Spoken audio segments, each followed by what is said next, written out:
Welcome to A Tale of Two Scribes. I'm your host, Eric P. Bishop. This is a podcast where interesting people come and tell about the stories they've crafted. As for myself, I'm an author. I've created novels, short stories, novellas, and even poetry. If you'd like to find out more about what I've done, please go to my website, ericpbishop.com. Thanks, and enjoy the journey.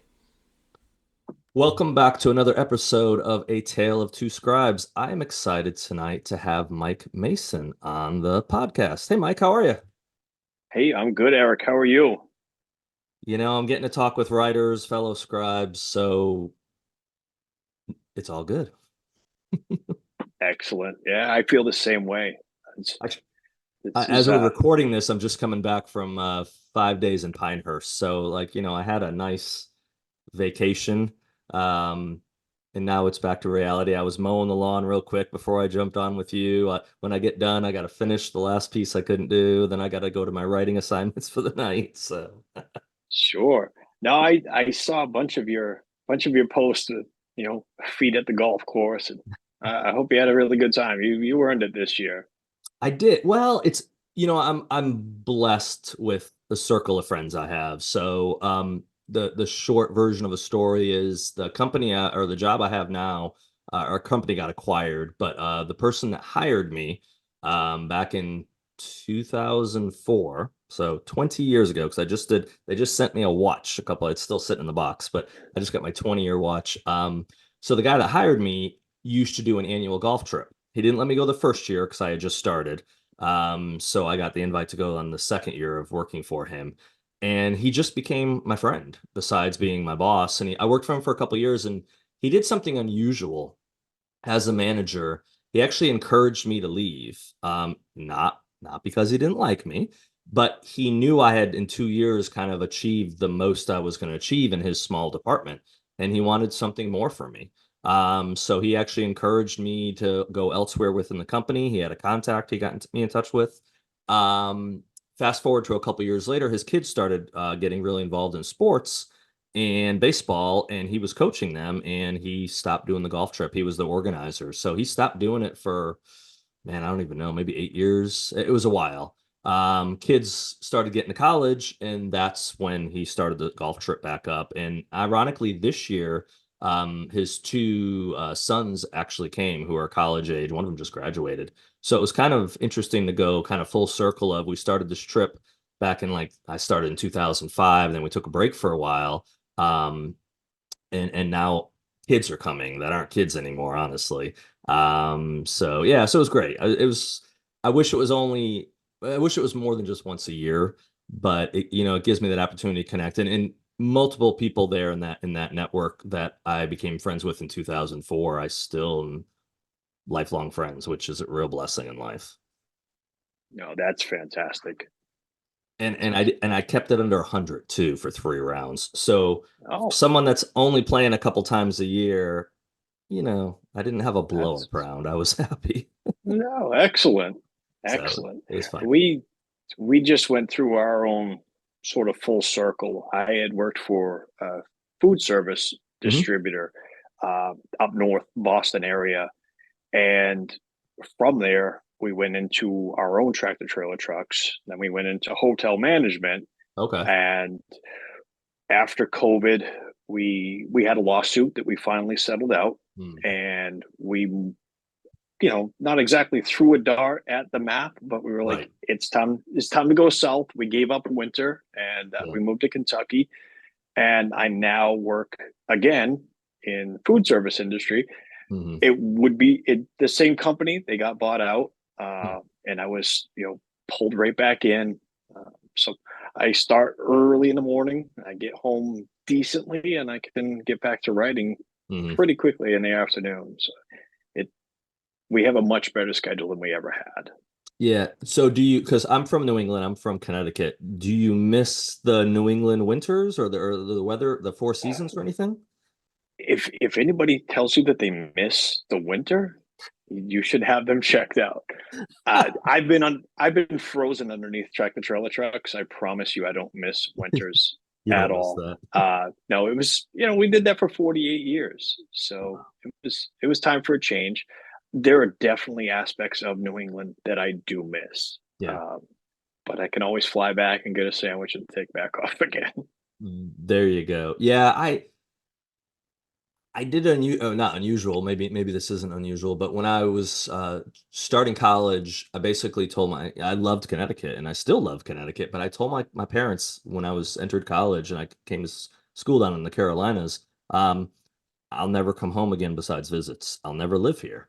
And they never really, I've never talked with them about that actually, because, and I told them at the time, this isn't a anti-Connecticut statement.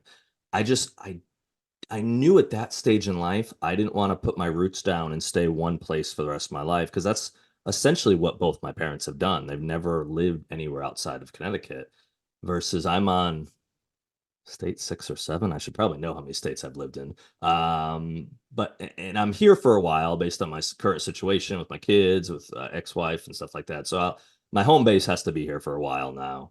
I could probably pack up every year or two, go see a different state or a different country, and I think in my core, I would definitely be content to be to be kind of a vagrant of some sort. Not vagrant, but got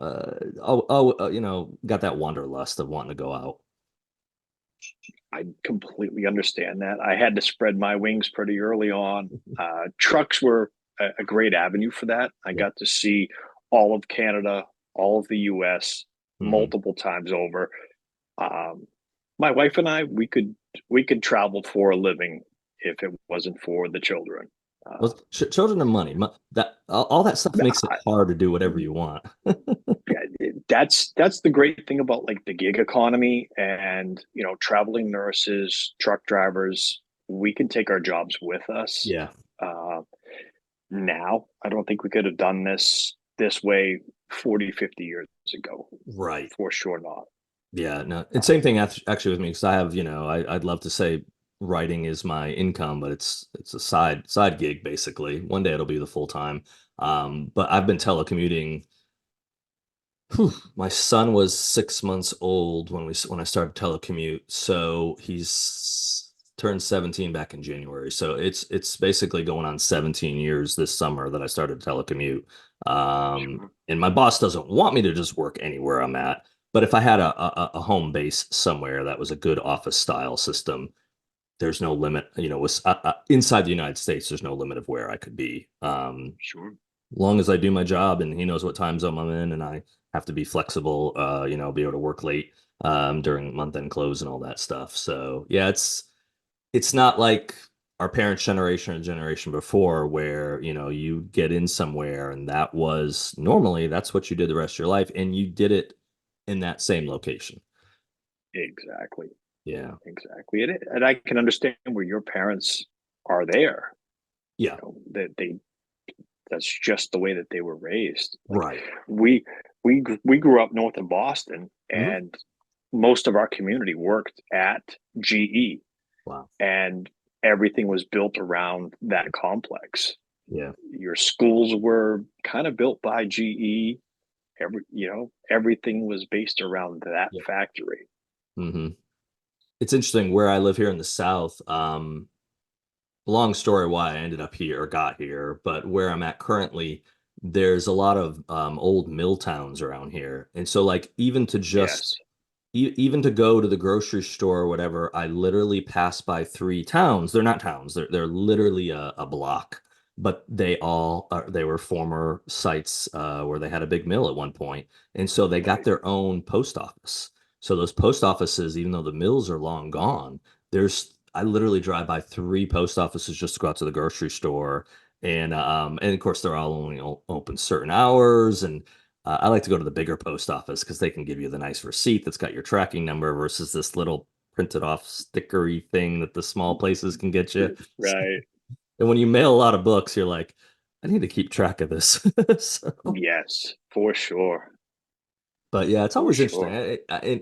Um, I want to talk about web, but we'll table that one for a little bit because I think talking about where you lived before, I think factors into what you wrote with web. But let's go further back. And how did someone with the background you have get into telling stories? How'd that happen? Very early on. I Okay. had I had a first grade teacher, Mrs. McLaughlin. She gave me the curse. I don't even know what the little project was in first grade that we had to do. It's probably writing about a duck or Yeah. something. And she came to me with my little A plus paper and said, "I'm going to read a book from you one day." Hmm. And it stuck. Yeah. It's one of those voices in time that just kind of echoes at you. Right. Um, so I found myself reading all of the greats Hmm. and then reading a bunch of dime store, paperbacks, all the young man stuff. Yep. But I've read everything from Hemingway and Jack London, living in New England, looking for that getaway Hmm. while the snow fell. Um, and I wanted to emulate that. Yeah. And some of it was the dime store stuff. Some of it you try to be profound, Yeah. and then you kind of you go back in editing, and you kill your babies, and you move on. Absolutely.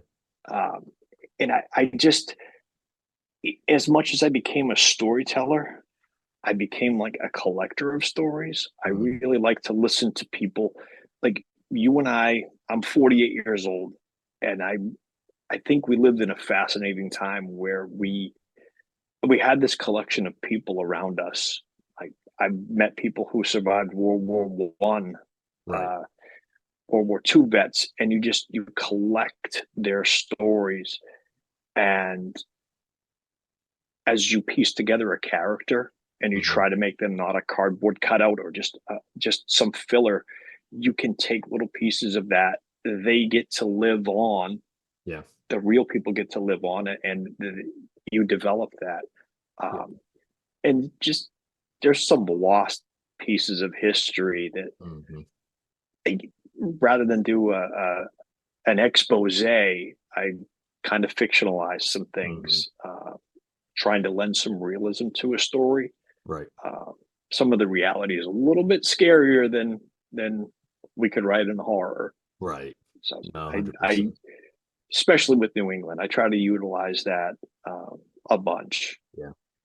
Yeah, I think it's cool to be able to put the setting of what you know into a fictional world. And just talking about growing up, because I'm 47, so we're right there together. I was born in 76, bicentennial baby. And my son, who I mentioned before, is 17. He was probably born in the wrong time period because he he's not, he doesn't think it's too cool to live right now versus when we grew up. He's a child of the 80s in a way, and I probably made him that way. All the things I've showed him and all the stories I told him growing up, but he always says, "Dad, it sucks to grow up now, man. When you grew up, there was good music, there was good movie. He was a top love Top Gun. Of course, as he was old enough to watch Top Gun, I think the first time I put it on with him, I was like, I don't remember all this cursing. I don't. I look at the back of the movie. It's I like, holy know. cow, it is a PG movie, and I'm like, geez. But it's funny because he just feels in some ways out of place. He's never been into the social media and his phones and all the stuff that so many trappings that kids fall into. I think now that it's just I do feel like we grew up in almost that last generation of not simple. We didn't have a simple upbringing, but life didn't get so complicated. And right now, Right. because of technology that we all, for the most part, all use on a daily basis, and there's blessings that come with it, there's a lot of complications that come with that technology. Sure, there are. Yeah, We have to monitor things like YouTube and yeah. other places, but my son's 11 and he suffers that same ailment. Hmm. He really wants to be that 80s kid and jump his bike off the largest ramp he could find, and you'll catch him like quoting Colonel Kilgore from Apocalypse Now, and I'm like, you have not even seen that movie. Like your little snippets sound really cool. I Right. I appreciate that, but you're not there yet. Yeah. Yeah. I came across some pictures recently. It was first time I showed the original Star Wars trilogy to my son. And he was fairly young at the time, not little, but he was young. And then the now the thing we've gotten into the last year or so is I've started to show the kids, and I have to, be careful. I have to remember, oh wait, I can't show this episode of Seinfeld of all shows. But I know. they it wouldn't air now on network television. I know they show repeats all the time, but like for No. a original idea, I don't think it would ever get on, just the stuff they joke about, and it's just shows how much life's changed and how much the world has changed, really, I guess. I miss a lot of that. Yeah. And going back beyond Seinfeld, I there was so much stuff where we all made fun of each other, Yeah. and we were okay. Right. We Now it just will not fly, and uh no one knows why. well, yeah. Yeah. So that's it's probably a huge topic to discuss. I'm not walking any further down that path We'll leave it as we grew up in a really great time, and now you make the best of it. for So, sure. first grade teacher got you into it. When did you actually put pen to paper or keys to keyboard and start knocking out your first actual novel? So, pen to paper began 2008 Okay. for any real effort. Hmm. Um, and I knocked out two really, really rough drafts. Hmm. They were in about 450 to 500 pages handwritten. Okay. Um, and then I tabled it Hmm. for just life. Uh, Life really got going. I got very involved in the company I was with, and I just continued to scribble down ideas in notebooks. Yeah. I went back, I would say 2019, Okay. and I really hit crunch time. Mm-hmm. I rewrote my what would become my first novel. It's called The Boys from Blue Hills. Mm-hmm. Uh, I rewrote that twice. I shot it out to the world, Mm-hmm. and it fell flat. I rewrote it again. I had some critique Mm-hmm. back, some minor interest, and enough critique to go, okay, I need to rework this. Mm-hmm. And I hit that, and then I self-published through Amazon in Okay. 2020. Okay. Um, so that's when it got very real for me. Mm-hmm. Um, and I knew that I could do it. Mm-hmm. I knew that I had the wherewithal to see it through. Yeah. Um, and I have a shelf of these notebooks that are slowly starting to become real books. Yeah. Yeah, that's a good. And I think it takes that though. I know some people don't. Some people can just from the get-go, their first novel gets published and they start the career doing this. But that's not the normal. The normal is that you man, it's well, there is no normal, I guess I should say. I know a lot of people, and I was surprised when when it happened to me that it was my fourth novel that actually got a publishing contract. And then I met multiple well-known authors that had a similar story. It was their fourth novel, and some people it's their fifth novel, their sixth, or some people it's their first or second. It does happen, but it seems like people have drawers with multiple manuscripts in there, and after that first novel publishes, they normally tell the same story of that will never see the light of day, because they change so much. By the time you knock out three, four, five, six books, you finally start to find your voice, you find your style. You get a good sense, hopefully, of what works and what doesn't work. And then the criticism normally ends up helping you too, Sure. because you learn what people want. So, and it's hard sometimes we have that story in our head, we tell it with with our pen or with our fingers somehow, but that doesn't mean it's a story that everyone else is going to want to read just because it's something that we have in our head. Right. No, I think that that's what I found with The Boys from Blue Hills. Gotcha. It's a tough story. Hmm. It's There are a bunch of real things that got fictionalized. Yeah. Um, And I think, you know, the history is attractive to a very small amount of people. Hmm. And I think with NCIS and, you know, all of the crime shows, they already have their fill of it. Yeah. So they're not exactly as receptive as I thought. Right. And I wasn't looking at it as a marketing tool. I was looking at it as this is my book. Yeah. And 100%. I really it was a huge learning curve for me. Hmm. And the fact of the matter is the book is there, it's still in print, and as other things gain traction, people can go back and find it. Hmm. I'm okay with that.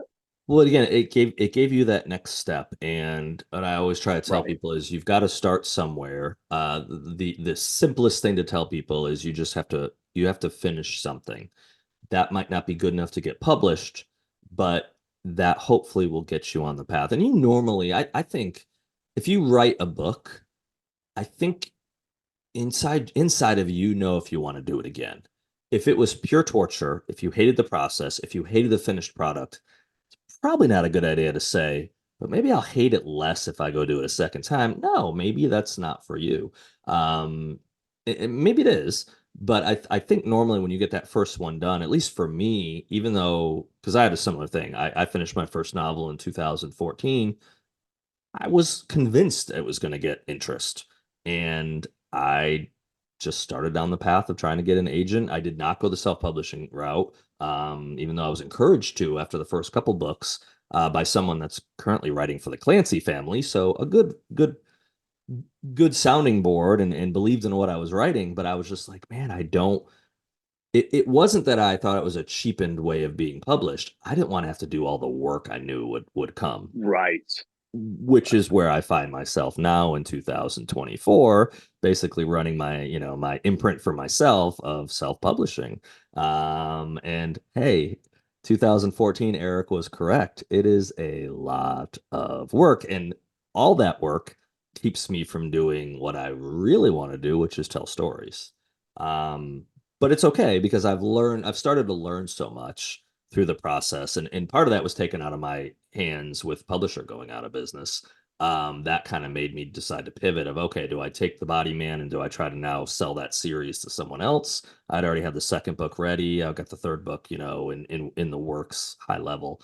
Um, I had to, in a quick amount of time, decide which path do I go. And I didn't want to start over. I didn't want to go try to get an agent, try to sell a book of a series that had sold really well, but probably not well enough to get too many people jumping up and down in the industry either. So yeah, I decided to go this route, at least for now. And I'll have two out this year is the plan, and the plan is for two more next year. And in the meantime, working on a couple other things. One of them with someone else that maybe those projects will go back to the agent world and the publisher world. But it's so and it's like, you know it because you've done it. Soul crushing to take Yes. something that you really do believe in and have one person after another say it's not good, or have people say this is really good, but we don't think it will sell good enough. What? What? Uh, Yes, exactly. I had someone deny the Body Man and said, really good book, think it will do well, but I'm not able to sell a political thriller like this. It was towards the end of the Trump administration, I think. So I'm not able to sell it because of what's going on in politics right now. And I'm like, there's two books on the New York Times bestseller list that are political thrillers. So it's just like, Correct. so are you Correct. lying to me that Yes. you don't like it, or maybe it comes down to the agent didn't have the right contacts with the right publisher. Who knows what it was? But it was another one of those doors slammed in your face, and you're just like, geez, this gets old. Absolutely crushing. Yes. Yeah. Which Yeah. is why people go down the self-publishing uh rabbit hole, really. And nothing wrong with doing that. And what I definitely encourage people that decide to go down that route is if you're going to do it to the best of your ability. And not just the best story you can tell, but get the best cover designer you can do. And if you don't have the money for a cover designer and you have to go to Canva or some kind of a photo, software and have to create your own cover, then I get it. I get life, I get money, I get how that works. But man, if it doesn't look professional, you've already set yourself up for a long, hard road ahead of you. That is that is the unfortunate truth. Yeah. And We we do judge books by their covers, and I'm guilty of it myself. yeah, I'm, even if it's free, I might not pick it up if I don't like the cover.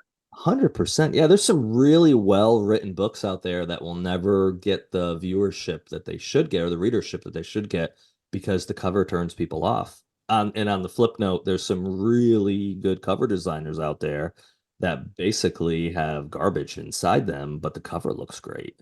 And people buy it because they go, "Oh, the write-up looks good. This cover looks good. Hey, I'll give it a chance." And then, and that's one thing I don't know about you, but I've gotten this point, years ago, probably mainly before I was really taking writing seriously. If I opened a book, I finished a book. I didn't do none of this, read a couple chapters and say, no way. I'd read it. Complete opposite now.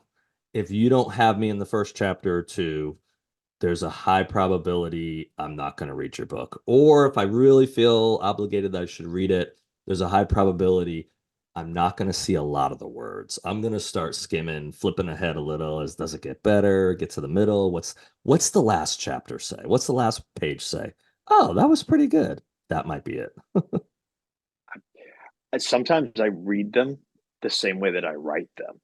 Like I have Scribner, Hmm. and the beautiful thing about that is it allows you to write anywhere Right. that you're at the moment, and then you can consolidate them all back together Hmm. to make your total book. Sometimes if I don't feel that you've actually caught me in that first chapter, but I think you have something. I Right. need to know where you're getting to. I'll go ahead and I'll read the end, and then I'll let you work it out. Yeah, let's sure. I'll get back. I'll, I'll I'll give it another shot.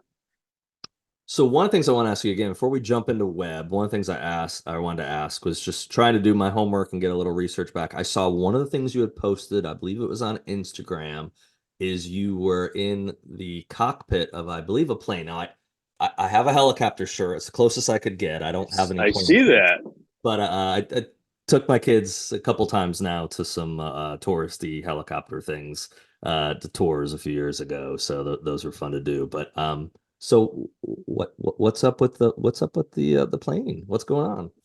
I'm not the rich guy. That Yeah, is if you Cessna. have a private jet, Mike, you're a really great rider, man. We need to. Yes, for sure. No, that is finally moving along with a lifelong goal. Okay. Uh, so that was day one in Hmm. Cessna 150. So okay, Uh, awesome. First flight out of Nashville, went up for 2 hours. Nice. Uh, just really cool, Yeah, awesome instructor, and we'll continue on. The next step after private pilot will be to get my instruments, hit your instrument, yeah. and then we'll go from there. I'm a little too old to chase down the professional pilot piece, but that was never really the intention, anyways. It was to Yeah. fly. I've spent a bunch of time jumping out of the things recreationally. It's like, you know, I want to sit in the front seat finally. See what it's like And to be the one to be like, go. go. Absolutely. Hit the little Absolutely. green light and let them jump. So, um, yeah, I should know what type of Cessna we flew in college. So I was not a roommate, but the guy across the hall from me was a pilot. And so one of the years of college might have been between my sophomore and junior year. I went up to his house before, I think on the way back before we started college again. I went up for some days, and he goes, "Hey, you want to fly?" And I'm like, "Yeah." And he was a really just I knew I'd be safe with him. I had that feeling of okay, even though because he had been flying for a long time at that point, even though he was in college. So he was oh great, now I'm gonna draw a blank. It'll Culpeper, Virginia. So we were at this little municipal airport in Culpeper, and we had to fly a plane over somewhere closer to DC, not far. So we take off, we get up there, and he's like, "You want to fly?" And I'm like, "Yeah, of course I do." So he gives me the breakdown of what to do, and basically he told me to follow this set of railroad tracks that you could see. It's like just follow the railroad tracks, you'll be fine. He kept his eye out for everything. Um, on the way back with the plane, we were brought that plane over to the DC. It was a small airport, DC, not Dulles or any of the big ones. And then we were taking another plane back. Then he made it a little bit more exciting, just having a little fun. So it's kind of like, don't Sure. kill me before it starts. I'm gonna be famous one day. I'll be a famous writer one day. Don't kill me yet. But no, it was great experience, and I'm the same way. I've part of me wants to at some point pursue it, and maybe that'll be a 50s thing when I get to that point in life. Maybe I'll start looking at it myself. But I have not jumped out of one. I said I was gonna do it for the past like 10 years, and I haven't found anyone that will jump with me, and I don't want to go by myself. So maybe, and I also don't want to just go do it like in Greenville, South Carolina, an hour down the road or whatever. I want to do like, Dubai, or I want to do it in Hawaii where you land in the water, knee deep water, or something on the exotic side, maybe Vegas, see the strip on the way down or something. So, So you need to make yourself a weekend trip somewhere, and I'll send you I'll send you a few links to some decent schools. okay. Your first jump, it very likely, and it probably should be a tandem jump. I was going to say, I And will go tandem the first time for sure. No, there's no yeah, question on that. and that cuts out a lot of the unknowns. Yeah. Like we can train you on the ground all day long, and you can still get up there and freeze. Yeah. Um, and the pattern is you do a tandem jump, you start working on your own, Hmm. and you do static line jumps. Right. So again, all of that mental freeze is taken away for you. And Hmm. after you've done a good handful of static line jumps, you start doing free fall, Do free and fall. you're already you're already comfortable with all of the maneuvers. Yeah. Uh, but yeah, get with somebody good, do your tandem jump, Hmm. and if you have any sort of addictive personality, that will be your new pastime. Yeah, I don't know. I don't know. It might just be a one and done just to do the bucket list to do it. I got a buddy who retired a couple years back now. He was fifth group, and so I've been trying to get him to go with me, and he says he is, and he's doing contract work now that he's out of the now that he retired, got his 20 in. So he's frequently in Antarctica is where he is. He's out of the country a lot recently, but we keep trying to connect. He's actually coming to my house couple weeks and we're going to the USO. By the time this will air, it'll probably be after, but we're going to the US Okay. Open together with some other friends up in back in Pinehurst where I just was actually. Yeah. But yeah, he's because he's never actually he's always done it as part of being airborne. And so Right. not a super like, oh, this is a blast. He's like, dude, you are just pushed out of a plane. And Right. between Yeah. hard landings and all the other things, he's like, had to do it once a month to maintain, to keep my qualification going. He said, but not super fun. He said, I want to have it fun where I'm just enjoying the moment. And so we'll see. Maybe we'll do it for our 50th birthday together. He's a couple of weeks older than me, so maybe a couple of years down the line, I'll finally be like, okay, we're going to Dubai. We're going to jump out and do it in Dubai. Do something fun. So That that would be a good trip. we'll see. We'll see. I have grand aspirations on a middle class lifestyle. You're So not alone in that. no, I'm not. But and I think that's one of the things I think, and I know from more than just writers. I know I talk with a lot of writers, and my goal is with the writing side. But anyone that's on the creative side or has these vast aspirations, well, how do you make them happen? Um, Sitting around watching TV and sitting on your couch, all your free time isn't going to do anything to get you to your goals in life. So whether your goal is to write a song, write a book, start a company, whatever, it's going to be really, really, really hard. That's the reality. And to be successful doing it is extremely unlikely. But people make it. And there's no reason why anyone listening to this can't be the one that makes it unless they talk themselves out of even trying it. Anybody in business will tell you exactly that. Yeah. You know, if you can find the time every night to binge watch whatever Right. flavor of the week show there is, then you have that same time to research a project, type Hmm. it out, look for properties to invest in, all of those things. That's what those people do. The Yeah. successful people do. They don't binge watch. They maybe don't even have a TV. Yeah. They've made that sacrifice for that goal. Right. Yeah, I was talking with someone recently about that. They were something got brought up about consignment stores and just thrift stores, that type of stuff. And the amount of people with money that go in those places would probably surprise people because there's a lot of people out there that know that how hard it is to earn money and then to go spend $200-300 on a button-down shirt or a $500 pair of pants or whatever is ridiculous. You can find good quality things with a little wear and tear, save a lot of money, and then what they typically do is let their money work for them. So the money that they spend is actually going into investments, so they get the return out of it. Uh, Absolutely. Yeah. Absolutely. I know plenty of pickup truck millionaires, and Yeah. they're not brand new pickup trucks. No, no, not at all. So, and I think I've said this on one of the podcasts. I was talking about, success and what that looks like. And I think for a lot of people, they equate success to if you're a New York Times bestseller, then, if you've reached that level, then you're probably going to be a successful writer. Not necessarily. Some of them are, yes, but there are plenty of people that their book hits the New York Times bestseller list that the UPS person that dropped the book on their front step makes more money a year than they do writing that New York Times bestseller. Sure. So the moral of the story maybe is go work for UPS or FedEx. So Yeah, pretty close.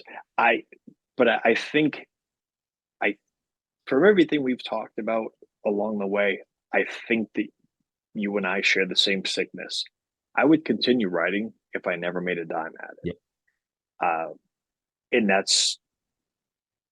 was what made me continue on. Hmm. Uh, when we don't get slips anymore when the editor says, "Oh, that's really not me," or the agent's really not interested. We don't get that little slip, Yep. but I've collected enough emails, Hmm. and I still have to do it, Yeah. and I will. Yep. I have at a minimum, I have 5 people who will read anything that I hand them. So if I can grow that crowd, excellent. Yeah. Again, you have to put in the work, and I'm the same way. Maybe one day the creativity will leave me, or the interest will, but if anything, it's gotten stronger over the years. And it's something you can do as long as you have your cognitive ability, and have imagination. There's no age limit. It's not like you are an NBA player or NFL. We'll use NFL. You could be 32 years old, played in the NFL for quite a few years, and you're retired now. And you've got to find a new way to keep your mind active, keep your body going. And in some ways, by 32, your body's shot because of physically what you've done to it to reach that level of professionalism. But writing is something that you can get published as a little kid or as 100-year-old person. There's no rules to it, which is pretty powerful. Yeah, I love it. Yep. You look at S.E. Hinton was Mhm. 16 years old, and The Outsiders was put out. You know, and Robert Ludlum, W.E.B. Griffin, I think one of them died at their desk writing. Um, Hmm. I might be wrong about that, but Yeah, they were pretty advanced in age and they they're were old still too. going. Yeah. Well, I mean, Uh, Tolkien, C.S. Lewis, there's so many oh writers out goodness, there that just yes, kept and then created their own worlds too. And right, that's the fascinating part of it. And that's to me is, and probably to you too, is the fun part where you're taking something and creating something from nothing.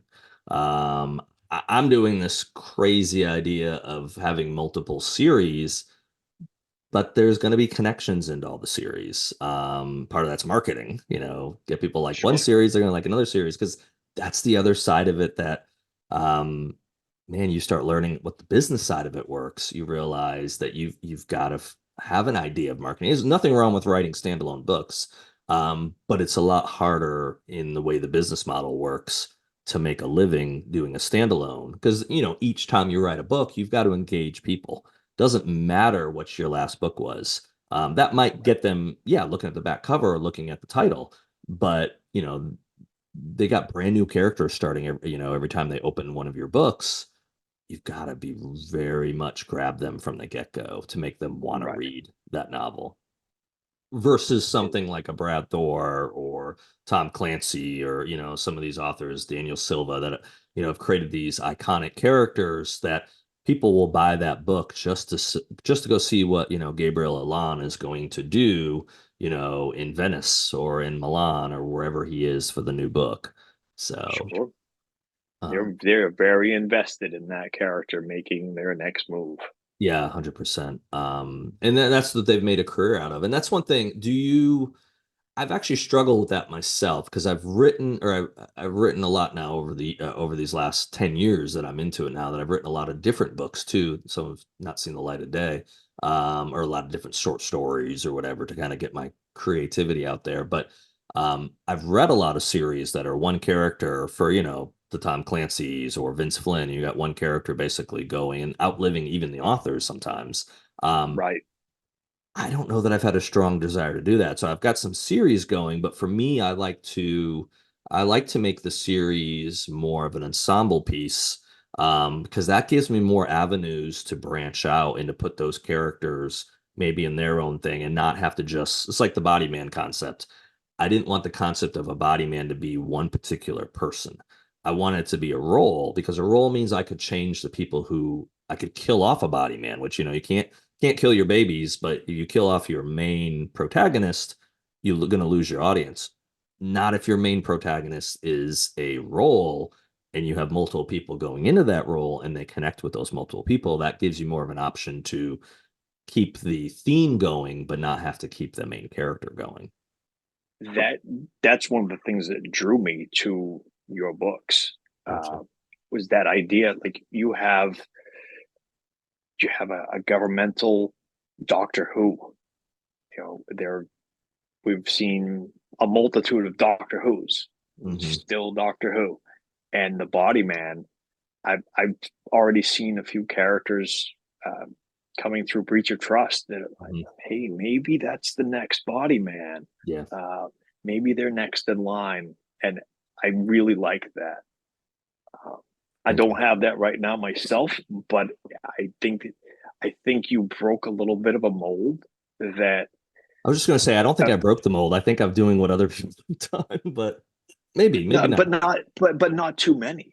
Yeah. And you look at Doctor Who, it's completely different genre Hmm. and also completely different culture. Yeah. The other side of the pond, but it I think for a long time it felt flat over here. Like I Hmm. remember my dad watching like the old shows with a guy with a big beard and a scarf, and it Hmm. just everybody, oh, what are you watching? But the body man doesn't slide there. I think a lot of people have grabbed onto that, and maybe for the same reasons. Yeah. Okay. We all get to wonder, hey, who's the next one? Hmm. Is the body man a girl? Is body man a younger, angrier guy? Right. There's enough intrigue there to keep us all asking.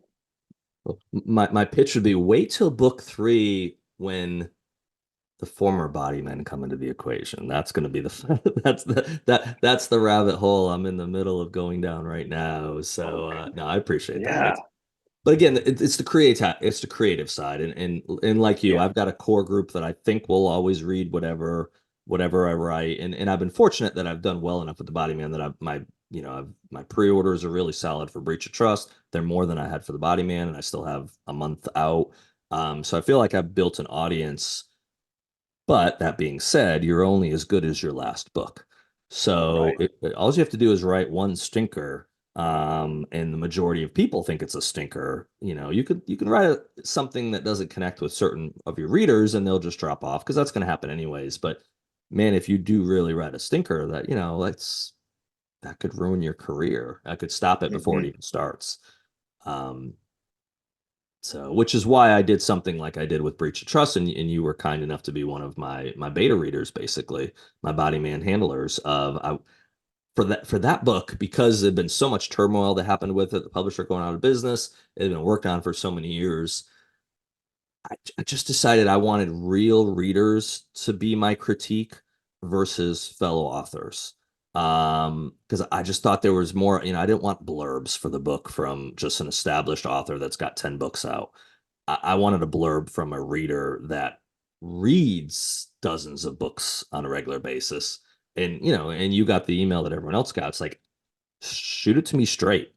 I need to know what you think. I don't need hey, this is your best book yet. Great job. And the email sent. That doesn't help me. I already think that. That's the problem. I need someone else to say, and if it is the best one, why? Why is it good? What resonated with it? What connected Yeah. with it? Because that helps me for future books to say, okay, that part really was strong. I need to make sure I don't let up on that part. So, but yeah, it's an interesting journey. It was an honor to be part of that. Well, it's an honor to have you, Truly, trust me. truly.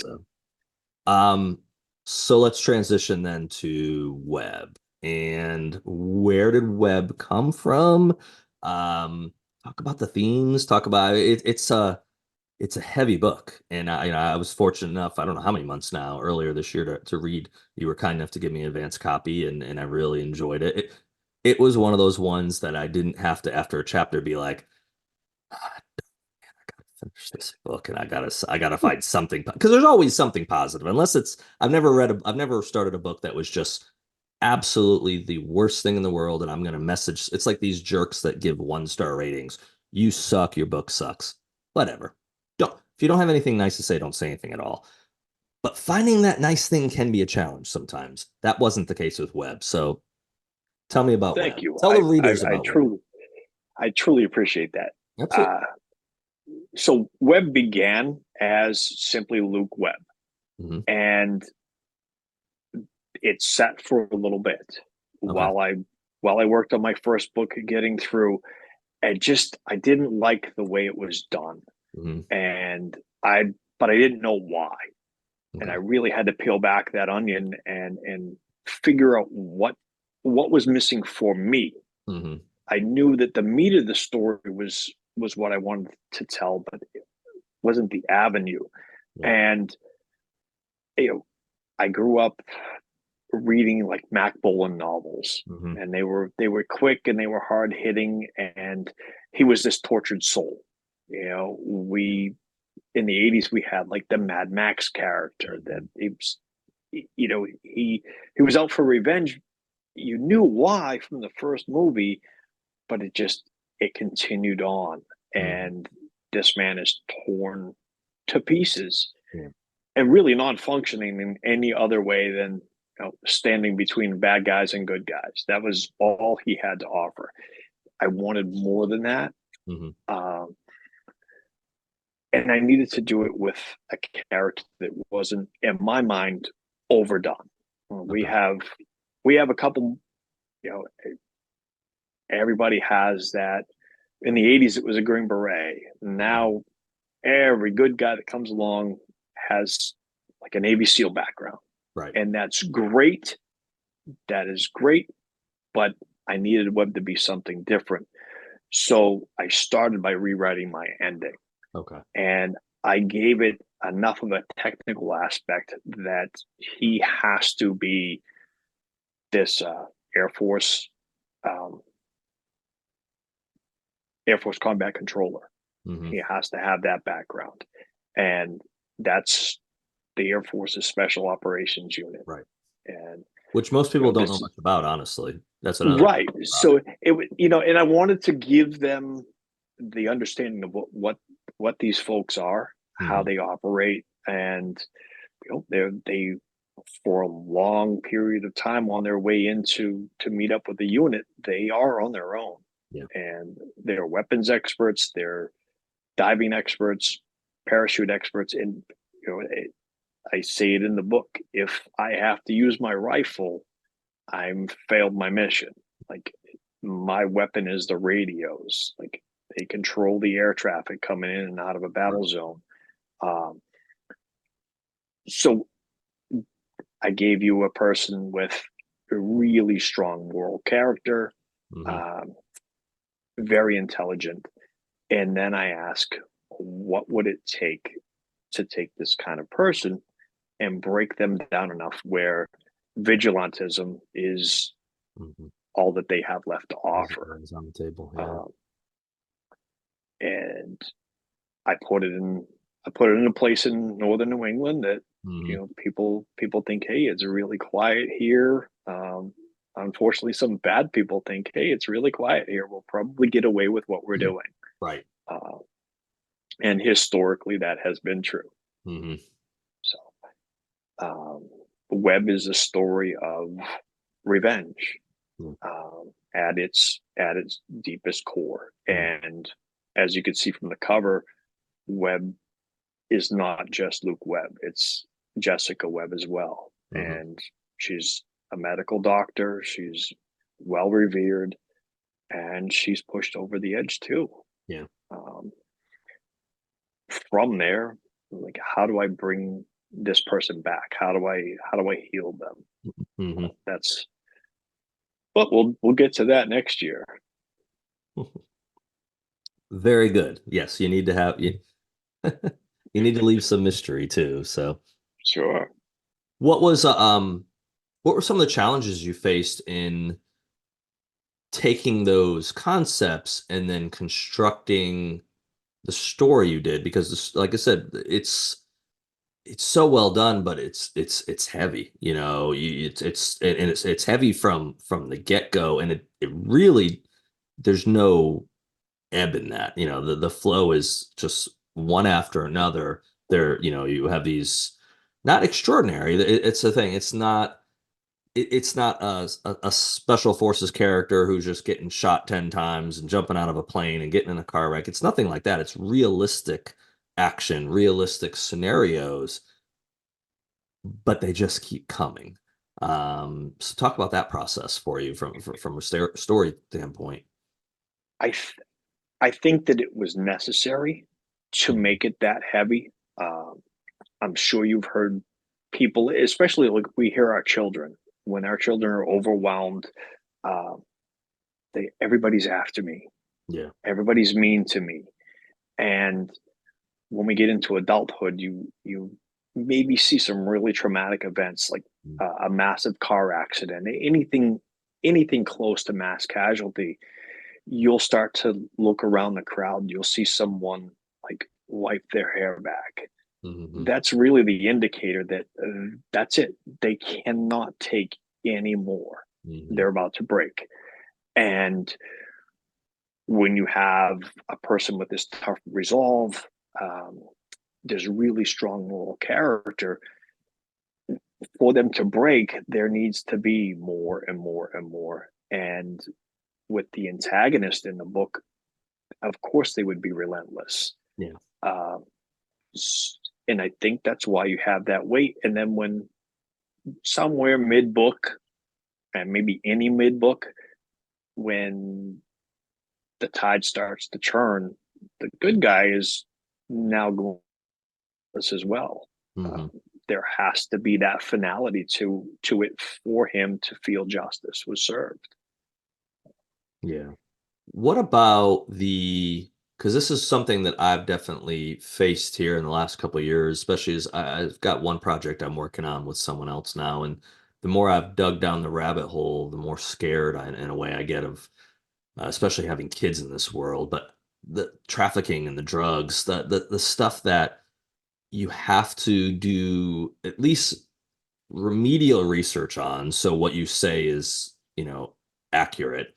Um, but in having to get the information, you do actually have to look into the statistics or look into how big of a problem drug use is and stuff. How troubling was that, or what was the research like for that piece of it? So that information came along through some contacts with law enforcement, Okay. where my wife and I we ran two motels in the north. And Yeah. I traveled those lanes Yeah. from Canada in down into Albany through small town Vermont, And you would hear Hmm. from law enforcement, you stop at road checks, and you Yeah.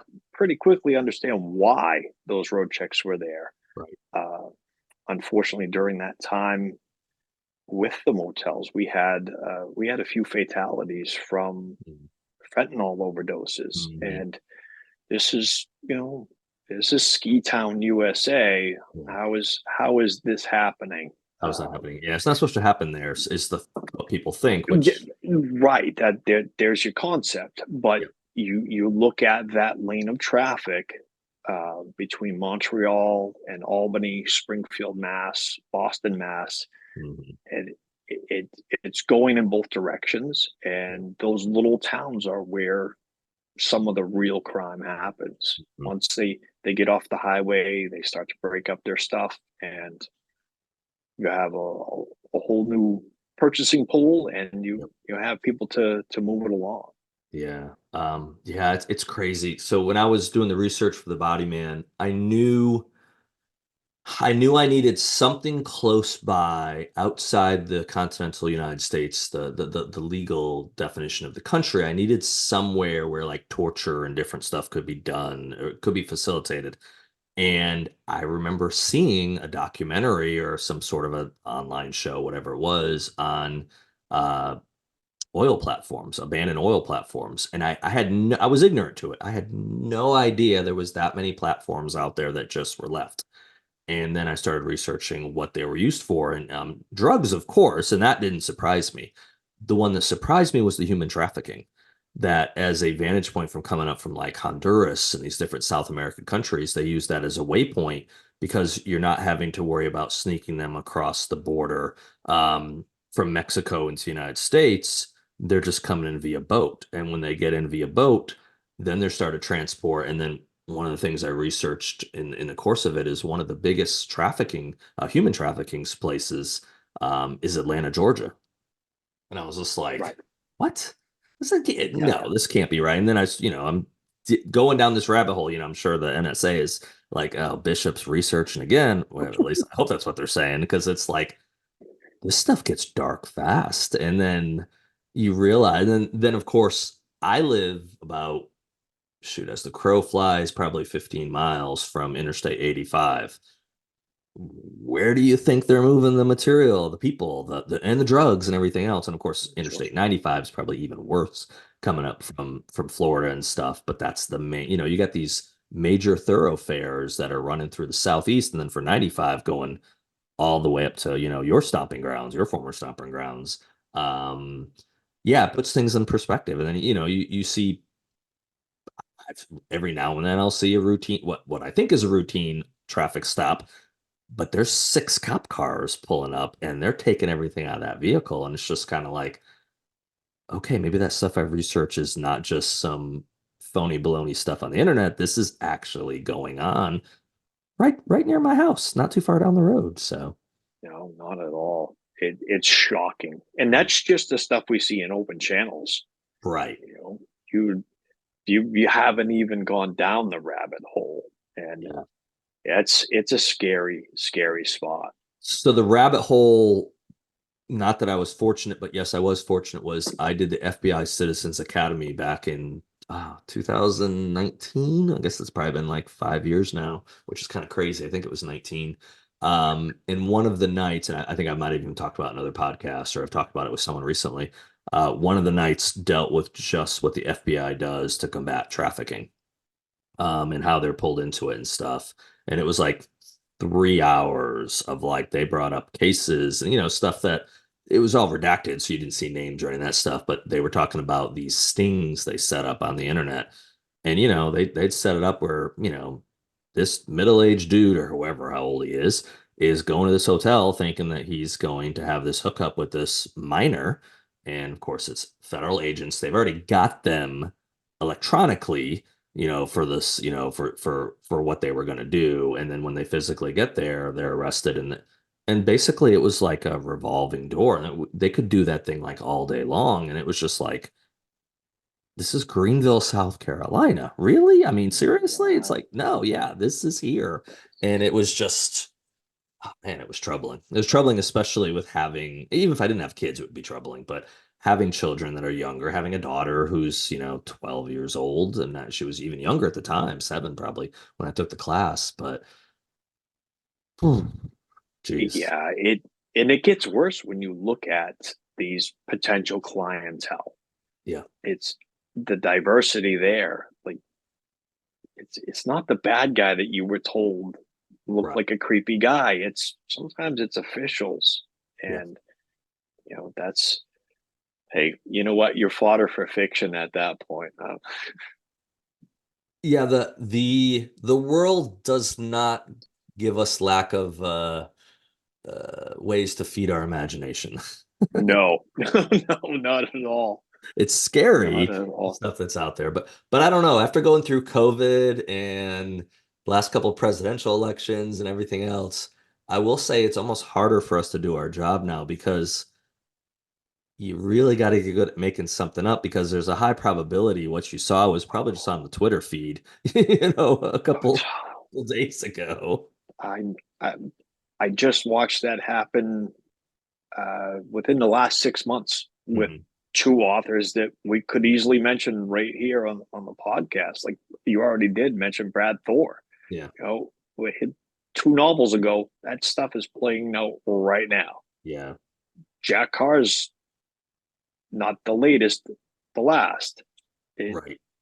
playing out right now, almost as written. Yeah. Yeah. The shock value there is pretty high. I And was, again, that go they ahead. they are they're so well versed in what they're writing. Their research, like I don't even think that I can come close to it. And I have notebooks and volumes, and I'm sure the NSA thinks that my search history is pretty wild myself. But I think we're good though, because my first novel it didn't get published. Oh, second. First one had a tie-in, but second was more heavily was EMP related. If they're not yeah, kicking in the doors for, literally trying to look at schematics on how to build stuff and stuff, I think we're okay. So, but yeah, speaking to what you said with those guys, and I was fortunate. I haven't talked to him recently, but for a stretch there, I was in a little bit more regular contact with Brad Taylor, and just asking. He was very open. He helped me. He helped me with the Body Man. There was a I had been working on it for a while, and I had the guys at the oil platform and I needed to bring in the FBI HRT team and I couldn't figure out how I was going to get it in because I was like, well, if they go in with helicopter or anything like that, these guys at the platform, they're going to have radar. They're going to know someone's inbound, and especially if it's multiple aircraft. Um, and I said, same thing with boat. If they do some fast boats in, they're going to pick up on these boats coming in. I was like, well, that's not going to work. And so my brain said, well, I guess you could do submersibles, but then what? You're gonna are you taking it to a level in the story where the FBI is working with the Navy or just like, I don't know. So I was getting frustrated. Couldn't figure an easy way to do it. So I text Brad one day and I'm like, dude, I am on this one part. I cannot figure out how to get this HRT team onto this oil platform. And he was just like, and I mean, pretty quickly responded back and he said, how are they resupplying the oil platform? And it, bing. That's why the captain of that resupply ship that brings the HRT team over is named Brad Taylor. I don't think he's ever oh, read it, but he got the cameo of like, well, fantastic. he's getting the name cameo in there. He'll get the captain named after him because, but for him, with what he researches and his knowledge base, simple fix. For me, I spent hours looking at different aircraft and boats and how in the world do you do this? It never dawned on me that well, they have to get their supplies from somewhere. It's like, yeah, that's simple. That's a simple way to do it. So, Yeah, but that's those guys no, too that's also so very they're tied in with their backgrounds and also um a lot of the information they read for news is not US based. And that's the other thing I try to tell people. Look, if you're trying to write or you're trying to be a good soothsayer of what's going to happen in a year from now, If you're watching Fox News, CNN, or any of the big networks for nightly news, you're getting the most dumbed down, vanilla, corporate mandated form of information. There's some truth in there, absolutely, but Sure. there's so much spin in there that if you want to know what's really happening overseas, if you really want to happening globally in these different places, your news is going to have to be at least partially done through outside sources from the big media. Yeah. And don't do yourself the disservice of not like picking up Der Spiegel, occasionally. Try to put your thumb on the pulse Yeah. of what's really going on in places you want to take a look at. We Al don't Jazeera. Al Jazeera got a lot of propaganda absolutely in it, but guess what? That's the propaganda they're feeding their people. So that's a narrative that's happening around the world that if you're going to write about Middle East, you better know what Al Jazeera is reporting absolutely. on. So if Mike and I tonight, everyone, are trying to give you ways to definitely make sure you're on a watch list. So if you're not already, Right. but That was no, not the intention of this podcast. not the intention. No, I don't want you.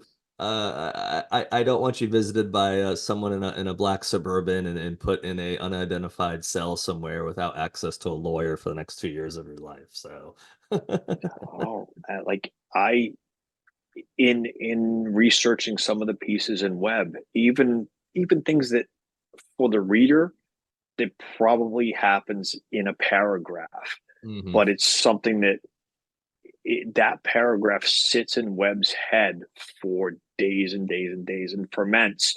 I had to watch Mexican news. yeah, I I picked up, you know, I picked up a guy over here mhm, that who gave an interview and was blacked out and his voice was distorted right, talking about some of the things that happened, via the cartel. yeah, And then you look at Mexican news, you look at our news and see what happened to some of these police officers.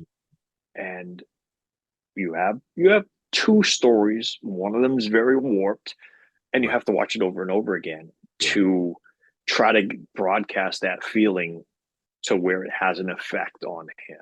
mm, And it's one of those pieces that sort of moves him along in his decision making. yeah. What's is there before we get to the end, before we talk about where we're going next with web, was there something in the course of constructing the story and your research, is there anything that surprised you, or something that you didn't expect to kind of work the way it does work, or with your knowledge base, was it all a lot of it already in your wheelhouse of having a good understanding of it?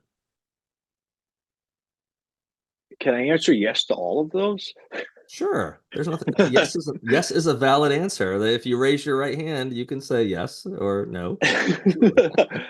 I I think that one of the biggest pieces for me was I have some I have some characters who are really horrible females Hmm. and some who are really great females.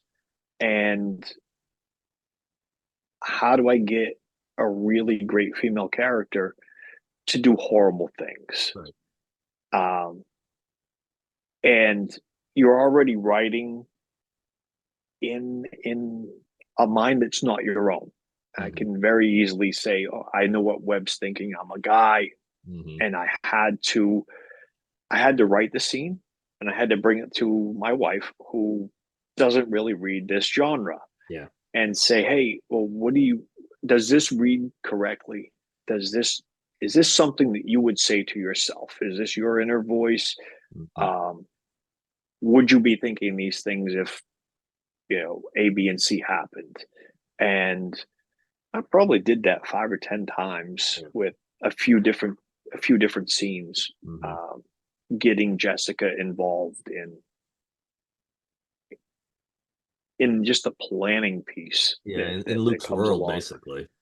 Yeah, so I ended up having to force that for her because Okay. I don't think that I don't think that if Jessica's a real person, I don't think that she would make that decision for herself. It had to be done for her, and it had to be traumatic.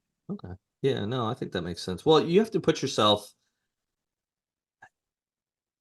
it's interesting because if we want our story to resonate with people and we want there to be a reason for characters to make certain decisions, sometimes we as the writer have to really crack what would make people tick.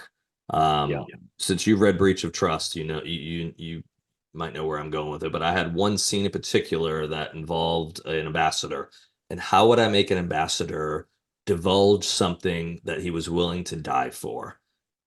And there's got to be a way besides killing him. I sure. can't kill him Yeah, because I need him. So how else do I get something from him?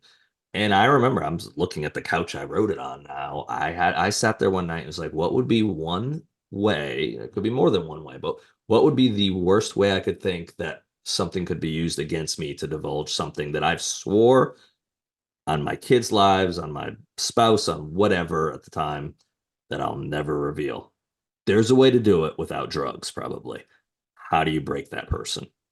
I figured out what it would be, at least for me.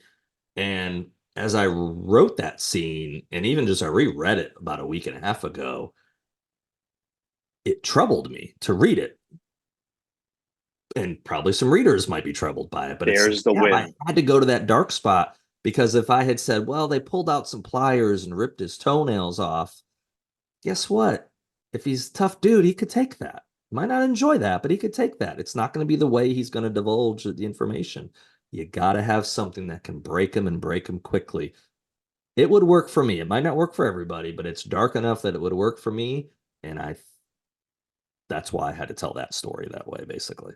That is more than fair, and I think we all might say no, I wouldn't do it that, but yeah, I think a lot of us would crack right there. And it's you hope it's just fiction. You hope there's people not out there not willing to do that to other people, but then you turn on the news or then you look on your phone, you're like, wow, there really are psychopaths in this world. And hopefully there's a lot less psychopaths than good, God-fearing, regular people. But I don't know, even knowing there's a few of those out there, it's still kind of scary.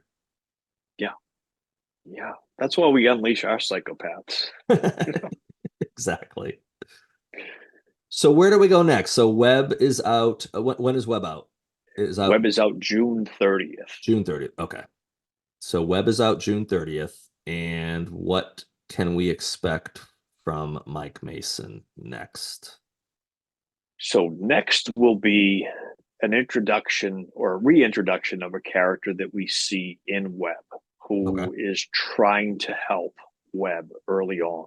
Okay. So like a Um, prequel kind of story almost. yes, Okay. yes. Uh, Love it. that that character existed for me first, and I needed to know how to drop him into the world without copycatting Clive Cussler. Sure. Um, so there's much more to come with that character, Awesome. and it'll keep the Webs at work. Keep Webb's busy. Yeah, That's fun though. I mean, it's so much, and I love that we aren't um we're not caught in the thing where we have to write just chronological. Okay, you've got this story. You constantly have to just keep taking that character from what's their next mission or what's their next job or their next right. horrific thing that happens that makes that. No, you can break away and you can do a prequel kind of story. You can do I've got that coming out if everything works what I'm trying to do end of 2025, I'm going to have the prequel for what made Troy Evans that we know in the Omega Group series. Because Troy was, you know, following the footsteps of his dad. His dad was in charge of a FBI field office. So Troy was on the track to do that with his life. And then this really horrific event occurs and he pivots and then he joins the military and he becomes part of the Omega Group after years in the thing. Well, it all boils back to this one event that I have a full novel to tell. And I love that we get that, our readers give us that opportunity, I think, if they stick with us. But, we can kind of, even like Mark Greaney's been doing stuff like that, where, bouncing stuff back and forth between past and present and moving stuff around. Um, versus years ago, I think in the thriller genre, it was much more chronological. Right. Jack Ryan's doing this, then Jack Ryan becomes that, then Jack Ryan becomes president. Well, as the genre kind of expanded, they started to realize, we can go back and we can tell former stories, or we can take and we can look at different periods in this character's life because there's gaps in the story. You can kind of tell them what filled in that gap. So as long as you haven't boxed yourself in, that's the only other danger too. And that's something that I don't think Brad told me. I think I saw it in an interview with him years ago. Brad Taylor is that, you have some saying what he said in my form is you have a blank canvas to start with. As soon as you start putting words down, you start closing that world of your character. If your character only had one leg in the first book, well, in book five, you can't say, you know, Mike Mason was running full force with both of his natural legs. Well, no, does it have a peg leg or something or bionic leg? And in the first book, so you're And that's where you close the book and walk away. yeah, exactly. This guy doesn't know what he's talking about. I can't run like that. What in the world? But but no, you limit yourself and you close your world. But one of the fun things, at least for me, and maybe you feel the same way, is I love alluding to something in a story that I have no clue what it is. Um, Yes. I do that in the next Omega Group book. I allude to some other things that occur with missions that went on. No, I don't know what those missions are, but that's cool. One day I might actually dig into what shaped that character and what was that mission. Well, I've got this name out there that I can use to say, remember Operation blah blah blah. This book is about how that happened. So you limit yourself, but if you can also throw in some Easter eggs to kind of give yourself some extra canvas to take the stories other directions. I definitely tried to leave that there with Webb, and Yeah, I don't think that I did with my other book. Uh, but there's there are a few stories that will be retold in other books nice. that came up in Webb. Hmm. Yeah, Yeah. Like for you said, sure. this is something that you're not just doing this and saying, okay, I got it out of my system. You've got more stories to tell, whether it's for 5 people or 5 million people. So Yeah, absolutely, it's awesome. absolutely. Well, that segues me into my final question. So, really, the way I look at life is like a book. You're going to have, first page, you're going to have a last page. None of us know how many pages are in between those pages, which is probably a good thing. It's probably good that we don't know because it would affect how we live our life. But as a writer, you write all kinds of things. You get to write that last page. What would Mike Mason like that last page to say? That's a heavy question. I I threw a wrote a heavy softball at book, you, and I Mike. Come on, take that oh softball and knock that sucker out of the park. man, I don't want to play hardball with you then. Oh wow. Um, you know, the last page for me might not have very much to do with books. Mhm. Um, I hope that they say great husband, great dad. Uh, I really would like it to say no less than 50 books written. Um, that's, um, I think I have six that will be polished, Yeah. and there's more coming. Mhm. Uh, Stuff's not going to sit on the shelf too very long for me Yeah. any longer. Uh,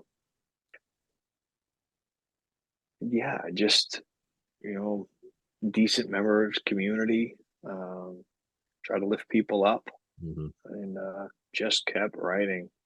Well, you're going to be remembered for something. Everyone will be remembered for something, but the memories fade quickly too. So one of the powerful things we get, which I really think is a gift that we've been given, is the ability to write stories because those stories more than likely will outlive all of us.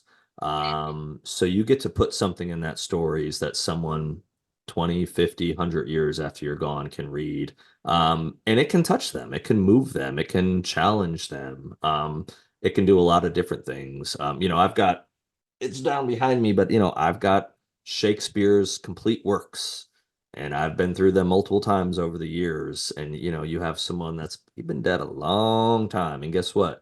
People probably every single day since he's died, or at least within a short period of time, have been reading something that Shakespeare said. And people have been using them in wedding vows and on their gravestones. I mean, it's the written word is the spoken word's very powerful, but the written word will outlast podcasts, outlast anything of that. Having that down, it's a powerful thing, and it's something that I think we're blessed to be able to do, irregardless of how many books we sell. I know we want to sell as many as possible and get those words out there to as many as possible, but it's something that will outlast us, which I think is great. For sure. For sure. So where can everyone, a hard transition here, but where can everyone get a copy of Web and find out what's going on with Mike Mason in the future? So I I know we're now available through Amazon, through Okay. Barnes and Noble. Yep. There's a link in my Instagram bio. Okay. Probably should have had it ready, and that will give you multiple It's avenues. Mike Mason USA. What's your Instagram handle? It is Mike Mason USA. Okay.